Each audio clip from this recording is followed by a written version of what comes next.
Before the internet connected the world, before smartphones lived in our pockets, one company quietly built the digital foundation we all rely on today. From a small idea between two young programmers to shaping how billions of people work, play, and communicate, this is the full story of Microsoft, a company that did not simply participate in the technology revolution, but fundamentally authored it. Understanding how that happened requires going back to the very beginning, to a time when computers were not personal, not portable, and certainly not considered tools for ordinary people. They were massive machines locked inside universities and corporations, operated by specialists, and inaccessible to almost everyone else. The idea that one day every home, every desk, every pocket would carry computing power was not just ambitious, it was considered absurd by most serious thinkers of the era. And yet, two teenagers in Seattle dared to believe otherwise. The company was born not from certainty but from audacity. They were not typical teenagers. While others spent their afternoons on sports fields and at social gatherings, Gates and Allen were consumed by computers. They spent hours learning, experimenting, and pushing every boundary they could find just to get more time on the machines available to them. Their obsession was not casual curiosity. It was a deep, almost instinctive understanding that these machines represented something far larger than anyone around them could see. Then in 1975, everything changed. A magazine featured a new machine called the Altair 8800. To most people, it looked like a hobbyist toy, a collection of switches and blinking lights with no obvious practical purpose. Every line of code, every business negotiation, every partnership was part of a larger architecture that most people could not yet see. It was built on a belief, a conviction so strong it shaped every decision the company made. That belief was straightforward. Computers would become essential to everyday life. At a time when that idea sounded not just unrealistic, but genuinely laughable to most of the business world, Gates pushed forward relentlessly. He was not building programs in isolation. He was constructing a vision of a world where technology was not reserved for institutions or experts, but accessible to every person. That vision required more than technical skill. It required strategic thinking, relentless execution, and an almost uncomfortable level of confidence. Gates had all three, and that positioning would generate revenue and influence for decades to come. Microsoft did not have one ready. But rather than stepping back, they made a bold move. They acquired an existing system, improved it, and delivered what became known as MS-DOS. The software itself was significant, but the real genius was buried inside the deal they negotiated. Microsoft kept ownership of the operating system. That single decision changed everything.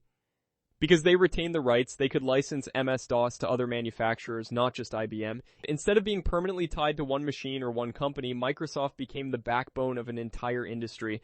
Every computer manufacturer who wanted to compete needed what Microsoft had.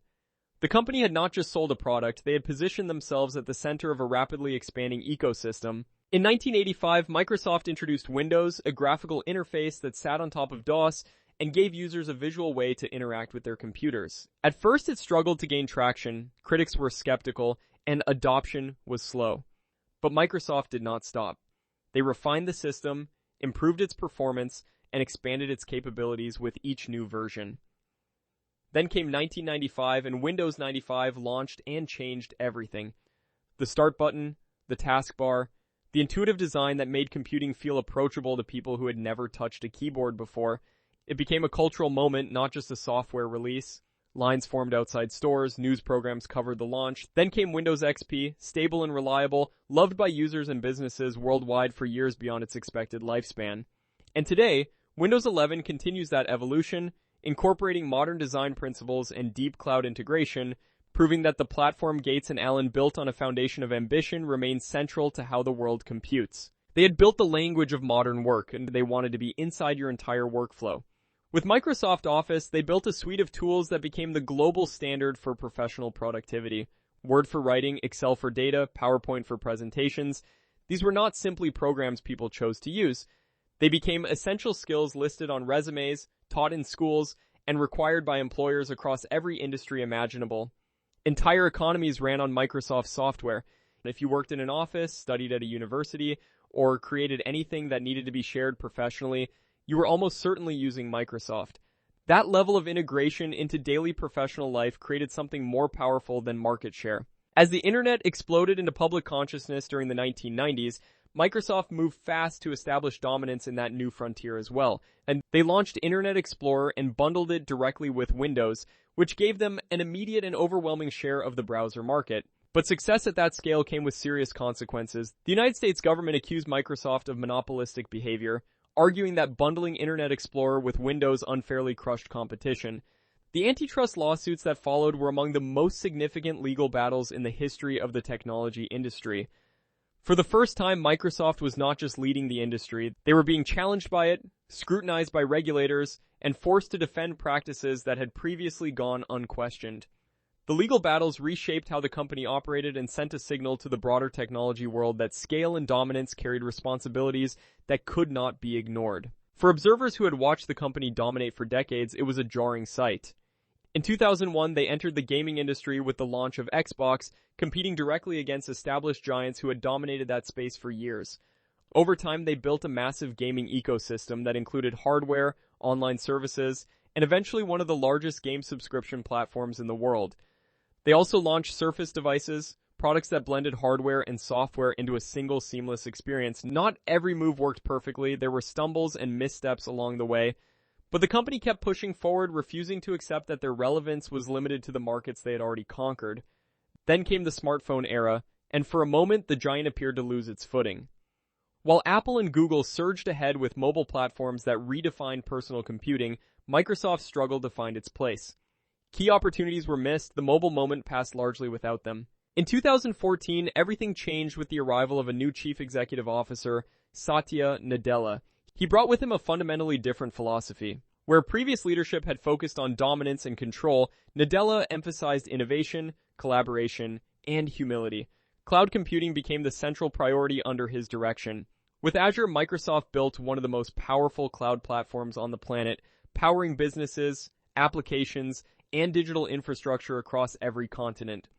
They embraced open source development, a concept that would have seemed foreign to the Microsoft of earlier decades. They collaborated where they had once competed, and the results were extraordinary. Revenue grew, relevance was restored, and the company that had seemed to be fading returned with remarkable force. Today, Microsoft is actively shaping the future of artificial intelligence. From enterprise tools that automate complex business processes to everyday assistants embedded in the software billions of people already use, they are building systems that learn, adapt, and create in ways that were unimaginable even a decade ago. The same company that helped launch the personal computer era is now positioning itself at the center of the artificial intelligence era. From a small startup founded in 1975 to one of the most powerful and influential companies on Earth, Microsoft did not simply follow technology trends. They created them. They built the operating systems, the productivity tools, the cloud infrastructure, and now the artificial intelligence platforms that define how the modern world functions. And as the world prepares to change again in ways none of us can fully predict, one thing remains absolutely certain: Microsoft is not done yet.